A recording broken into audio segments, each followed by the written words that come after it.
Jonesy and Amanda. Jam Nation. Just talking to Rosso before about Expo 88. Brisbane Expo 88. I think the theme was leisure in the age of technology. I had just started at Beyond 2000. I think it was my first year. I would have been, 26? And all of us went up to Brisbane. I remember it was part of it. We had to fly down the river to film something, the Brisbane River. Yep. And we were in a private jet. You're flying a jet. Well, I wouldn't fly the jet, but we all had to because we all had to do something, all the hosts of Beyond 2000. Right. And I was so intimidated to be there with Ian, who's lovely, and his wife Trish, who was one of the producers, and there's Carmel and, all the grown-ups. Carmel Travers, there's all a name. All the grown-ups. And Simon Reeve and I you're had only just started. We were the junior burgers. Yep. And it was both wearing matching jumpers, I'd imagine. Probably. Probably regretting those jumpers because it would have been warm. It was the most thrilling, for me, also terrifying time during joining this new show. But Expo 88 was everything. And if there was a show that had the word technology in it, Beyond 2000 was going to be there. It was the future, and there was a lot of argy-bargy because at the time Joe Bjelke-Petersen was the Premier of the great state of Queensland, and every other state didn't want a part of Expo 88. Until it got closer. It was like the Olympics. But in the early days, they had to sell it to the world, to the Expo 88 idea, so people would invest in it. And we were just on YouTube. That's the beauty of YouTube. We came across this great promotional video of Expo 88. World Expo 88 may start in Brisbane, but it certainly doesn't end here. And we'll be doing our utmost to ensure that you don't miss out on this international event. The success of World Expo 88 depends on you. Oh, no pressure. And then there's got pictures of people windsurfing. Let me guess, bikini girls? Bikini girls. There's always a clown in there. A literal clown? No, not Joe Bjelke-Petersen, an actual clown.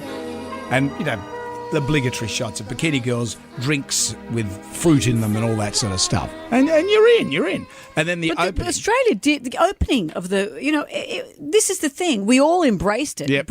They say that this put Brisbane on the map. Bums on seats. And at the opening, there was none other than Kerry-Ann Kennelly. Of course. And Tim Webster. Of course. Hosting the opening on TV for the rest of the nation. Curiously, they had daytime fireworks. 5, 4, 3, 2, 1.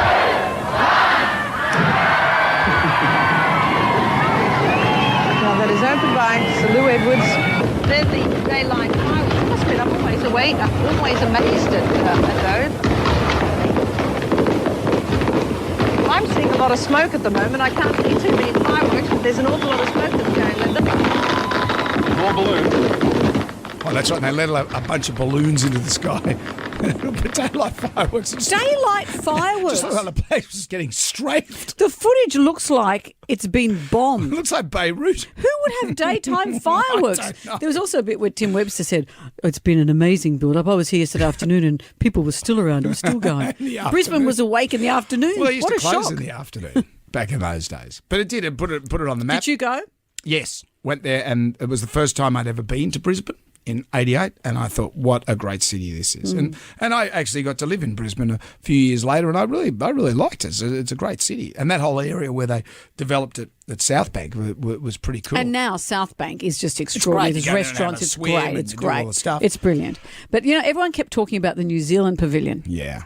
Yeah, and everyone talked about the New Zealand pavilion. Johnny Young, they had Johnny Young, Johnny Young of Young Talent Time fame. He was banging on about it. Everybody, up to 12 million people will pass through this pavilion in the next 6 months because we're at the Cowrie Caves, where children of all sizes are looking over the New Zealand pavilion. And no wonder, because inside visitors will be shown the mystical Maori legends, and they'll be taken along a moving pathway past some absolutely amazing ice sculptures. Come on, kids, through you come. The New Zealand pavilion is only one of 72 pavilions here. It's called an escalator, mate. A travel-later. Moving pathway. I think you find it's a travel-later. A travel-later. Escalator goes up. Children of all sizes. but I never went in there because the queue was too long. Everyone kept banging on about it. Actually, I asked Harley about it, and he said what was in there. He went in, and a friend of his had designed it, and he said he can't remember what was in. He said maybe some sheep I said, so he went for a perv. Right. But I think he said it was just a big celebration of New Zealand. I said, yeah, but what was in there? What's it? Answer the question. Mystical pavilion. It's like when people talk about Red Dog when I was over in Western Australia. Was he in there? No, they just say, I say, what did Red Dog do? And they go, oh, Red Dog. And you go, yeah, but okay. Well, they made a Did it feature save film some? about I know, Red Dog. But even in the film, the Red Dog doesn't do anything. He just walks around and gets free lifts off That's people. enough.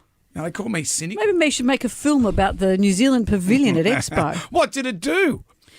Would you like to join us in a nostalgia hit? Tales of Expo 88. Well, specifically, I just want to know what was in the New Zealand pavilion. If you can tell us what was in the pavilion, we'd be grateful. But Yeah. have you got any other tales of... Well, you and Helen went. We went on a hovercraft. But also, was that your sort of your first outing as boyfriend-girlfriend? It was a big deal because we travelled up in the car together. And Stayed together. And stayed what did you tell together. your parents? Well, they weren't happy with it. My mum was, well, what's going on here? And what was going on there? Well, not much, but not much. But we stayed at caravan parks and went to Expo 88. Well, if you could make it Rode on a juicier than that. Rode on a hovercross, a craft that cost us $20, like for the two of us to go on this hovercraft. It was Did you think that was a lot? yeah. $20. You buy a 3-bedroom house in Queensland for $20 back then.